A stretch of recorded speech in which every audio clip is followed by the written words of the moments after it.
months ago, we started a series where we basically went over the top 10 cars that we had discovered or found. Now, I think we've only done 2 or 3 to start.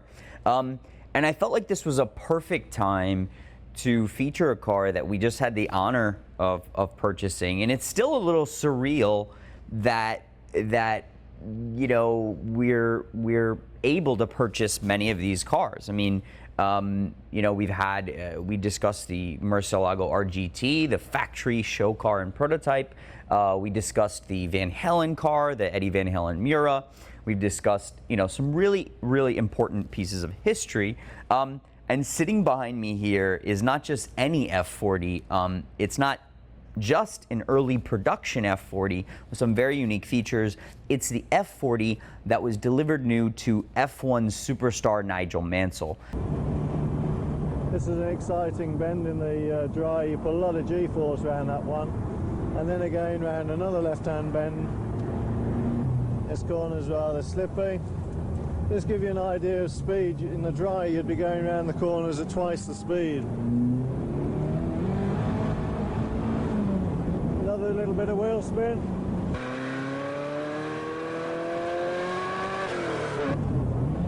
And braking quite hard.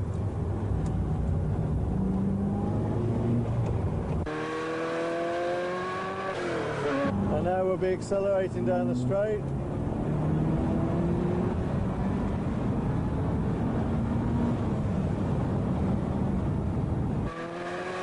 The best way I look at describing this car specifically, and F40s as a whole, is, you know, F40s are so important to the supercar timeline. If you think about what are the most iconic, what are the most significant, while I always go back to the Countach and the Mura as cars that were a bold statement that changed the world, I would say in many ways that was more on design. It was more shocking as a true production car, which is the fundamentals behind supercars. I mean, limited production, et cetera, et cetera. Now, what's so special about the F40 is this is truly a Group B racing car that was produced to celebrate the 40th anniversary of Ferrari, but was also produced as a way of almost homologation. So we have a car that was essentially, in many ways, the first race car for the street. We're not just talking about a race car that, you know, someone threw a tag on. No, this was a production car that has so many features derived from racing. And when the F40 was originally launched, Ferrari was only supposed to produce 300 to 400 cars. It was supposed to be a very limited production car. And because of the demand, because of the success, Ferrari ended up producing 1,311 cars. There's a few historians that say the number's a little bit lower, but let's call it 1,300 cars as a whole. Now, if you really think about supercars and you think about even production in those days, or you think about production today, that's actually a lot of cars. You have F50 production numbers. There's 349 of those cars. You have a 288 GTO, which is like 270 something, so under 300. Even the Enzo, which was produced between 2004 and 2005, that's basically, you know, 400 cars. So you look at production, and F40 production was almost 4 times as much as the earlier cars. So when we've been, you know, looking for F40s or potentially buying F40s, we've been very careful. I mean, a lot of the cars that we buy, if you look, they're one of 50, one of 200. I love finding pieces that are a little bit more rare. But you also have to think that the demand for the F40 to this day is insane. I can't tell you how many times that I've tried to buy an F40 and I couldn't make a deal because the car sold immediately, or how many times that we bought an F40 and it sold within hours or days, because there is always a buyer for an F40. And it's pretty remarkable that this car has stood the test of time all these years and still continues to make an impact. So we're talking about a car now, 1,300 cars for the world. And when you want to talk about rare F40s, what are there? So you have an F40 LM, which is not a road-going car, but I believe 19 cars were produced. Recently, we're trying to buy an example of an F40 LM, and they're trading anywhere between $5 million and $6.5 million. So again, very, very expensive, but not a road-going car. Then everyone talks about, and you'll see some incredible figures lately on F40s, US F40 examples. Now the US F40 examples, if you notice, they have a lot of little differences. They have actually seatbelts, retracting seatbelts for US law. The seats are actually different from the European cars. The front lip, front spoiler, it has these little rubber bumperettes and a rubber bumper lip.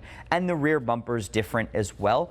They're a little bit heavier, but they actually have more horsepower, and that was just simply for the weight and the additional weight. But if you talk to experts, there's 230 or 232 US F40 examples. So most people think the US F40 examples are the most rare, and they revert to those as the rarest road going. But in all reality, it's actually one of the cars sitting behind me. It's the early production F40s that are most rare. Now, the early production F40s, the F40s went through a series of production changes. If you look at the early cars, so cars that were produced from 1987 to just, I would say, the first few months of 1989, these were the cars that had no adjustable suspension, they had no catalyst, and then they had bare doors with plexiglass sliding windows, basically exactly like a race car. So very, very crude, very raw. These cars even have differences when you start to look underneath the front bonnet, you start to look underneath the hood. Even the fit and finish is a little bit more crude than the later cars, especially when you're comparing to like the last year, a 92 US 40, which fit and finish is almost perfect. So you can see the weave a little bit more on these cars. A lot of little features that really just make these cars very special. Even in the interior, there's pieces that are just different. I was actually talking to an expert recently, a great guy and appraiser, Chip Davis, and we were talking about the early plexiglass sliding window F40s. And he was saying, you know, when I've inspected them, I've found differences even how the NACA ducts were made. And then we were talking about just who these cars went to. So if you look at the owners of the first early F40s, they were all really interesting VIPs and celebrities. So you've got rock stars, and you've got, you know, politicians, and you've got all these interesting characters. There was actually one of the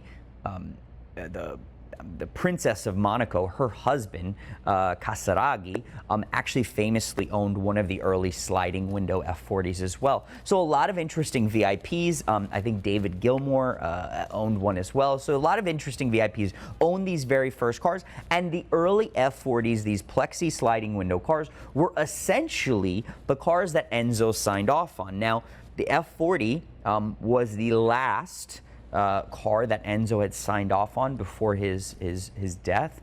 And what makes this car even more interesting is Nigel Mansell was actually the last Formula One driver that was signed to Ferrari Formula One by Enzo Ferrari before his death. And apparently, and I read this somewhere recently, it was actually the last official order that Enzo made prior to him passing.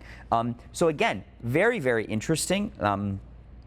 And I think in terms of context, and you have to ask a few different experts, but it's publicly, I would say published, that only 56 sliding window cars were produced between 87 and early 89. So this would be essentially the most rare road-going F40, definitely the most raw. I've had other experts say, no, there's as many as 100, and I've heard of stories of people converting them later at the factory. But let's just call it, for argument's sake, under 100 cars, over 50 cars, and definitely rare, super unique. So Nigel Mansell, when you think about context, Nigel Mansell is probably one of the greatest Formula One drivers of our time, one of the greatest drivers.